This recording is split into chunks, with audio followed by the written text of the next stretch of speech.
Kalau sakinah, ya, itu artinya ketenangan yang dilahirkan setelah tuntasnya persoalan dilalui. Ya. Baik. Bukankah saat ujian itu merasakan tegang, kadang gelisah, ya? Tapi setelah selesai ujiannya, ada ketenangan yang dirasakan. Alhamdulillah selesai, gitu kan? Itu ketenangan yang dihasilkan setelah melalui satu persoalan. Itu disebut dengan sakinah namanya. Jelas? Baik. Saya lukiskan lagi. Orang Arab mengatakan begini. Sakanatu syajaratu idza dhahabatir rih. Atau sakanatu safinatu idza dhahabatil amwaj. Ranting pohon itu menjadi tenang ketika angin yang menerpanya itu telah pergi. Atau mereka mengatakan kapal itu menjadi tenang ketika ombak yang menerpanya itu telah pergi. Dan airnya kembali tentram, tenang. Nah, ketenangan yang telah melalui perombang-ambingan, diombang-ambingkan ombak, pohon diterpa, naik, turun, kiri, kanan begitu. Setelah kemudian dia tenang lagi, ya, apa yang terjadi? Nah, ketenangan itu yang disebut dengan sakinah. Dan biasanya kapal yang banyak diuji dengan gelombang, bahkan gelombang besar, dan dia melewati itu menjadikan kapalnya kualitasnya menjadi lebih kuat, ya, lebih mudah menghadapi persoalan-persoalan atau bahkan gelombang-gelombang kecil setelahnya. Semakin besar, yang kecil lewat. Ya, demikian pohon. Semakin diterpa anginnya kencang, ya, dia goyang dan dia tertanam kuat, semakin kokoh akarnya. Jadi ketenangan itu bukan sekedar melahirkan ketenangan setelah gelombangnya lewat, tapi setelah itu melahirkan satu kemantapan yang dengan itu bisa mengatasi persoalan-persoalan kecil di kemudian hari atau siap untuk menghadapi tantangan lebih besar di kemudian yang lainnya. Maka itu disebut dengan sakinah. Ketika kehidupan di rumah tangga, ini yang akan saya sampaikan, disebut dengan sakinah, memberikan kesan kepada kita bahwa bukan berarti di rumah tangga itu akan hampa dari persoalan. Akan selalu ditemukan persoalan. Ini cara memahaminya. Jadi kalau tidak dipelajari dulu ini, nanti kaget. Bukan berarti nggak ada masalah. Rumah tangga itu pasti ada masalah. Ya, yang paling ideal kan rumah tangganya Rasulullah SAW. Tapi coba lihat, apakah dalam kehidupan rumah tangga Nabi tidak ada masalah? Jangan salah, banyak persoalan, ya kan? Tapi dengan persoalan itu turun panduan pada kita.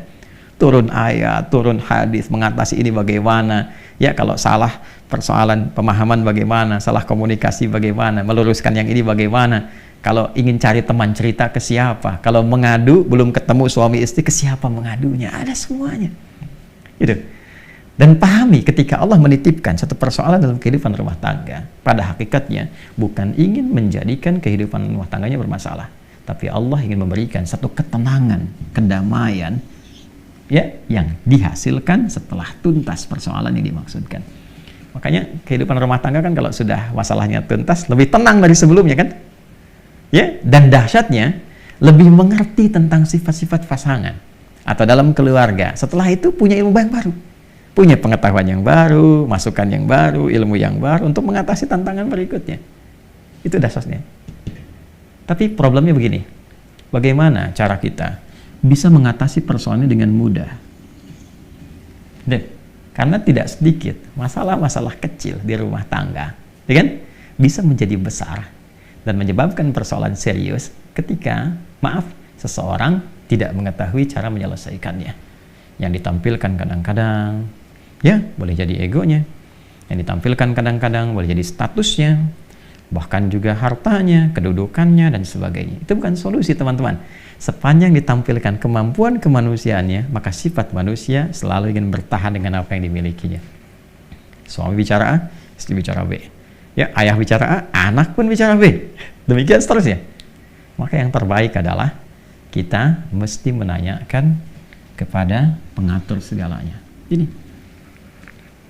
Ya, maka ketika dikembalikan, nih, sakinah itu kan sifat jiwa. Ya kan? Ketenangan itu kan sifat jiwa. Ingat, ketenangan itu bukan sifat fisik.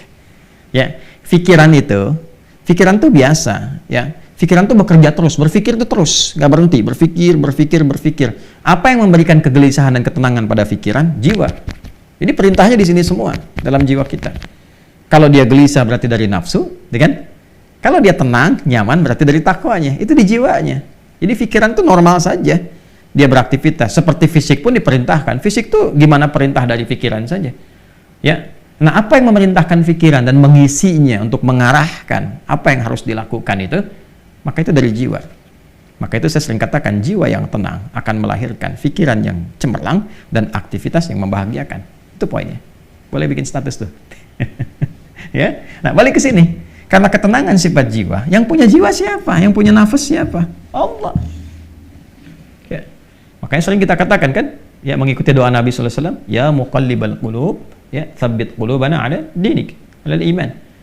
Wahai Allah yang mengetahui keadaan hati kami, gitu kan? Yang membolak-balikkan hati, yang memberikan kedamaian pada jiwa, berikan kami kemantapan dalam jiwa kami untuk menaati ketentuanmu, untuk beriman kepadamu, untuk konsisten pada dinmu. Ini poinnya.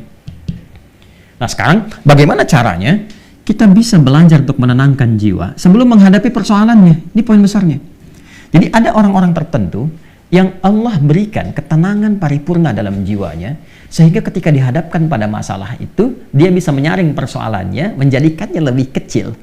Dan yang paling dahsyat, jadi ringan masalahnya sebelum dihadapi. Bukan nggak punya masalah. Boleh jadi masalah yang sama, bagi orang lain besar, bagi dia tinggal senyum selesai. Itu poinnya. Jadi bukan nggak punya masalah, masalah dia ada. Cuma dikecilkan oleh Allah kadarnya, sehingga dengan kelapangan hatinya, itu menjadi kecil. Jadi kalau Anda punya cawan, teman-teman, ya, cawannya besar, apa saja Anda bisa masukkan dan jadi kecil di situ.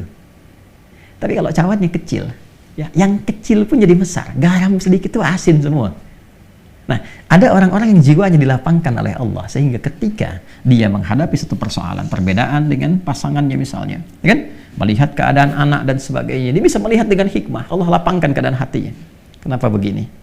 Dia nggak langsung simpulkan, langsung keluar ini, itu dilihat dulu, dia bersikap dulu. Nih, kelapangan jiwa ini mahal. Dan ini tidak mungkin bisa didapatkan kecuali lewat skema ibadah ke sini. Menghamba. Ya. Nah, semua kumpulan nilai-nilai ibadah kita dalam rangka mendekat kepada Allah, saya sering ingatkan, itu disebut dengan takwa namanya. Ya kan? Takwa itu kan gabungan antara iman dengan amal soleh. Ya kan? Iman itu kan pekerjaan hati dalam jiwa, amal soleh implementasinya. Digabungkan jadi takwa. Seseorang yang membangun kehidupan rumah tangganya dengan nilai-nilai ketakwaan. Ini, dia bangun dengan takwa. Dia jaga sholatnya, diwasiatkan pada istrinya sekalipun keluar tetap jaga sholat, anak-anak pastikan sholat, hidupkan rumah dengan Al-Quran, dekati Allah Subhanahu Wa Taala, banyakin zikir, misal, itu akan beda suasana rumahnya. Demi Allah saya katakan, Anda kalau nggak percaya silahkan. Ya, hidupkan rumah dengan suasana ibadah kepada Allah. Anda ada di dalam ataupun sedang di luar, hidupkan. Maka akan ada suasana yang berbeda kepada jiwa. Allah akan jaga itu. Ya, ketika takwa meningkat, bahkan diringankan persoalan. Sebelum ada masalah, solusi datang. Sehingga masalah jadi ringan. Itu yang dimaksud Quran, surah ke-65, di akhir ayat kedua. At-Talaq, ayat kedua. At-Talaq itu kan satu masalah yang tinggi, ya, yang tidak mudah diatasi. Ya, bahkan dalam kondisi yang paling rumit pun ketika Anda mendekat kepada Allah, Allah ringankan dan berikan solusi yang jernih. Berpikirnya jernih sekali. Tahu apa yang harus dilakukan. Ya kan? Maka apa yang terjadi? Wa may yattaqillaha yaj'al lahu makhraja. Siapapun yang mampu membangun ketakwaannya kepada Allah, dan dia naikkan lagi, ya kan? Maka apa yang terjadi? Yaj'al lahu makhraja. Allah berikan jalan keluar dari setiap persoalan yang ia alami. Apalagi kalau pasangan itu kompak. Ya kan? Ya, mungkin nggak bersama-sama dalam beberapa kesempatan, tapi memberikan wasiat, bangunkan istri, anak-anak, ingatkan sebelum pergi, kan, dan sebagainya. Itu pasti tuh. Ya, dari sekian banyak persoalan, ketika ditumpahkan di atas sajadah, dia mengecil dan curhatnya kepada Allah. Innama ashku bathi wa huzni ila Allah. Demikian ya nasihat dari Nabi Ya'qub alaihissalam yang diabadikan Quran surat Yusuf itu kan. Kalau mau curhat, curhat ke Allah. Sampaikan. Dan akan cenderung bahagia. Ketakwaan membangun kebahagiaan. Quran surah kedua di akhir ayat 189. Wattaqullaha la'allakum tuflihun.